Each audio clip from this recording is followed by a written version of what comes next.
राधे दोस्तों, स्वागत है आप सभी का मेरे चैनल पर। और आज हम इस वीडियो में बात करेंगे पशुपति व्रत की और इसका क्या नियम है और यह व्रत कैसे किया जाता है। तो वीडियो में लास्ट तक बने रहिए और चैनल को सब्सक्राइब करें, लाइक कमेंट्स करें। चलिए वीडियो शुरू करते हैं।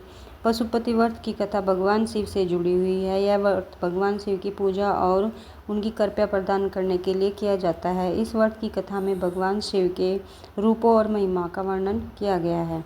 पशुपति व्रत की कथा के अनुसार भगवान शिव ने अपने भक्तों को सुख और समृद्धि प्रदान करने के लिए इस व्रत को महत्व दिया है। इस व्रत को करने से भगवान शिव की कृपा प्राप्त होती है। पशुपति व्रत की कथा जब भी आप सुने, मंदिर में जाएं, चावल लें और जो आपके साथ कथा सुन रहा है उसको भी चावल के दाने दें और कथा समाप्त होने के बाद चावल के दानों को मंदिर में चढ़ा दें। चलिए अब इसकी कथा सुनते हैं। एक बार की बात है, भगवान शिव की नेपाल भूमि की तपोभूमि से आकर्षित होकर कैलाश छोड़कर वहां पर आ गए और वहीं ठहर गए।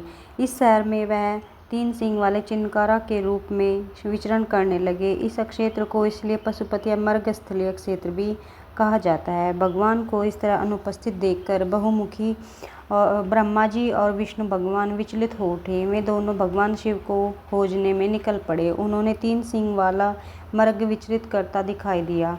उन्होंने मर्ग रूपी शिव पर शक होने लगा। अपनी दिव्य शक्तियों से उन्होंने तुरंत पता लगा लिया कि यही भगवान शिव हैं। तुरंत ही ब्रह्मा जी उछल पड़े और मर्ग के सींग को पकड़ने लगे। इससे मर्ग के सींग का एक टुकड़ा टूट गया और एक टुकड़ा यहाँ पर गिर गया, जिससे यहाँ पर महारुद्र का जन्म हुआ, जो आगे चलकर पशुपति के नाम से प्रसिद्ध हुआ। भगवान शिव की इच्छा के लिए भगवान विष्णु ने भगवान शिव को मोक्ष देने के बाद नागमणि के उचित टीले पर शिवलिंग की स्थापना की। यदि आप पशुपति व्रत जिस सोमवार को प्रारंभ कर रहे हैं, उस सोमवार को सुबह स्नान करके साफ सुथरे कपड़े धारण करके व्रत का संकल्प लेना चाहिए। आप अपने आसपास के किसी मंदिर में जाएं और मंदिर में फल, धूप, दीप, बेलपत्र, चंदन, जल और फल लेकर जाना आवश्यक है और मंदिर में जाकर भगवान शिव का अभिषेक करें। इस थाली को घर आकर ऐसे ही रख देना चाहिए। पशुपति व्रत में 2 समय पूजा होती है, सुबह और शाम। जब आप शाम के समय पर दोष काल में मंदिर जाएं तो प्रसाद में मीठा और 6 दीपक लेके जाएं।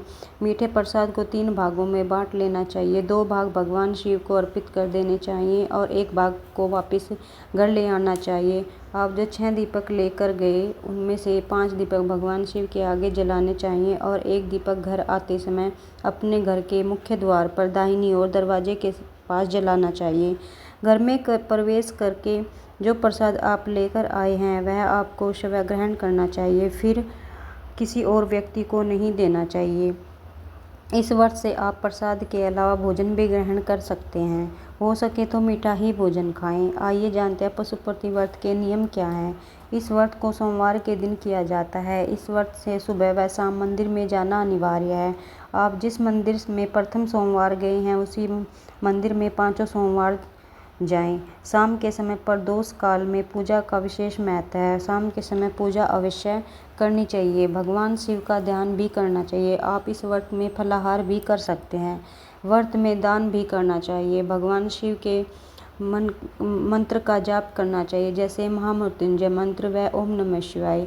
पूरा दिन इस मंत्र का जाप करते रहना चाहिए। उसके बाद आरती करनी चाहिए। इस व्रत को करने से घर में सुख समृद्धि आती है और सभी क्लेश दूर होते हैं। तो यह थी पशुपति व्रत की कथा और उसके नियम और यह व्रत कैसे किया जाता है। आपको मेरी वीडियो कैसी लगी कमेंट्स में ज़रूर बताएं। चैनल को सब्सक्राइब करें, लाइक कमेंट्स करें। वीडियो देखने के लिए आपका बहुत बहुत धन्यवाद। ओम नमः शिवाय। राधे राधे।